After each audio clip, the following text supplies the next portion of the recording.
현박 목사의 아침 묵상 2023년 6월 8일 목요일 아침입니다.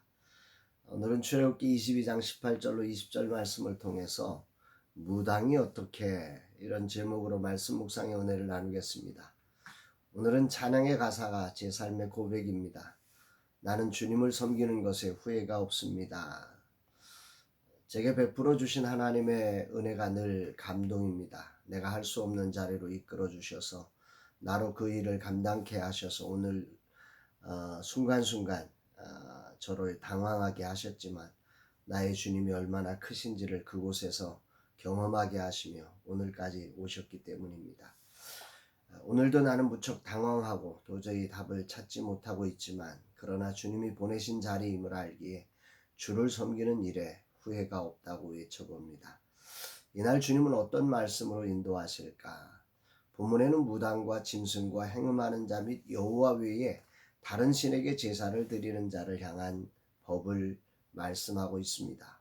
너는 무당을 살려두지 말라. 짐승과 행음하는 자는 반드시 죽일지니라. 여호와의 다른 신에게 제사를 드리는 자는 멸할지니라. 여기에는 살려두지 말라, 반드시 죽일지니라, 멸할지니라.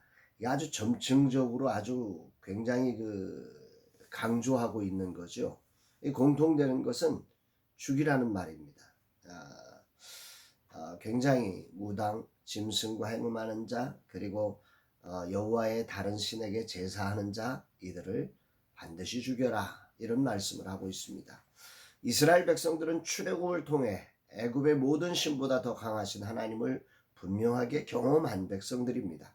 그 하나님을 따라서 애굽을 나와서 기적적으로 애굽의 군대와 권력을 이기고 홍해를 가르고 오늘 또 날마다 만나와 메추라기를 통해서 보여주시는 하나님의 살아계심과 그 놀라운 증거들을 경험하면 살아가고 있는 백성이 이스라엘 백성들입니다.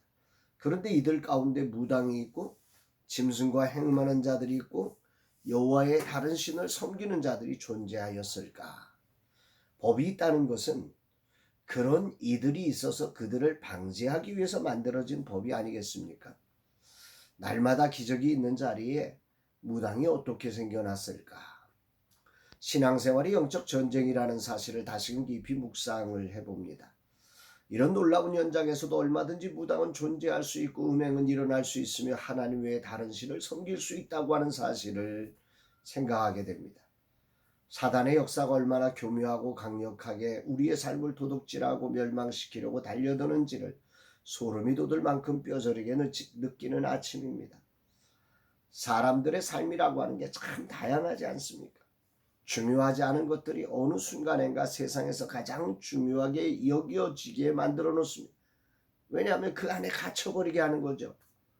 그 생각만 하느라고 다른 중요한 것들은 잊어버리고 중요하지 않는 것들을 찾느라고 바로 우리 앞에서 일하시는 크고 놀라우신 하나님을 잃어버리는 것입니다.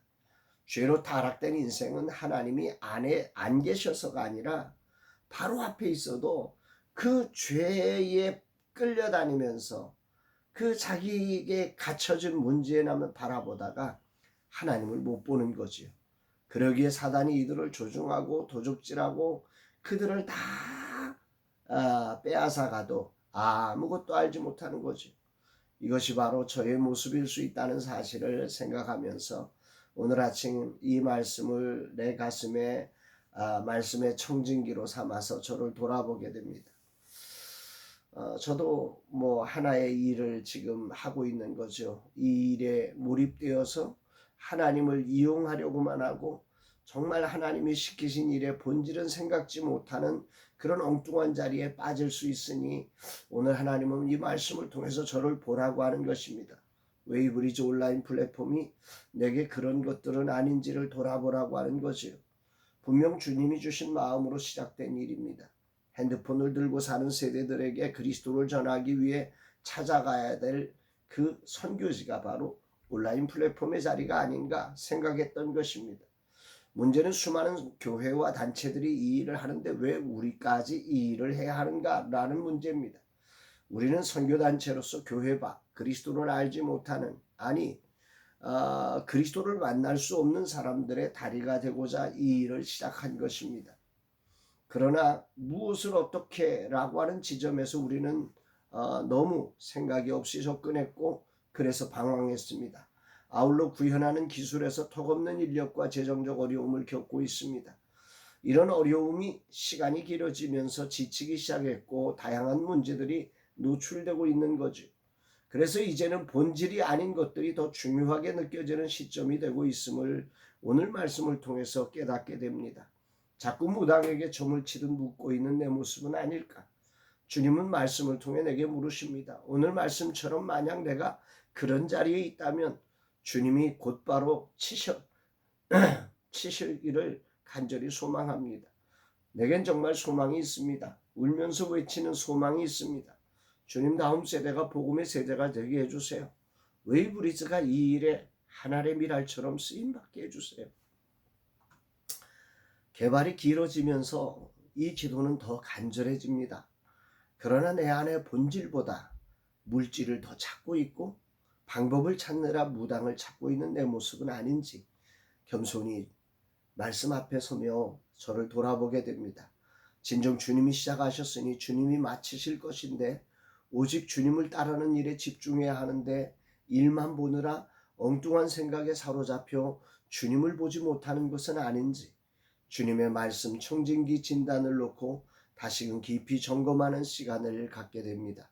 주님 감사드립니다. 부인할 수 없이 그런 모습이 제 안에 있음을 인정하며 겸손히 주님이 부르신 자리에 섭니다. 주님, 이 하루 주님께 더욱 집중하는 하루가 되겠습니다. 저는 주님을 섬기는 일을 후회하지 않습니다. 이 길이 저에겐 바꿀 수 없는 행복입니다. 이 길을 따르기가 눈물 날 때 많지만 그러나 저는 이 길이 행복합니다. 이 길이 너무 버겁고 힘겹지만 그러나 이 길만이 저의 길이고 저의 기쁨임을 고백합니다. 그 어떤 것과 바꿀 수 없습니다. 오직 주님만 섬기는 종이 되길 원합니다. 그 어떤 것도 가리지 않고 주님 아닌 것들이 제 눈에 가리지 않도록 주님 저를 붙잡아 주시고 주님 뜻이 아니라면 바로 돌아서게 하시고 깨닫지 못하고 당신의 영광을 가린다면 오늘 말씀처럼 당장 반드시 저를 쳐주시기를 기도합니다. 사랑하는 여러분, 우리는 그렇게 현실이라고 하는 작은 감옥 안에 갇힐 때가 있습니다. 주님이 계신데 주님이 보이지 않는 그런 삶을 살 때가 종종 있는 거죠. 정말 우리의 삶과 사역 속에서 주님을 보고 주님을 따르며 주님의 뜻을 이루어가는 우리 모두가 되었으면 참 좋겠습니다. 사랑합니다.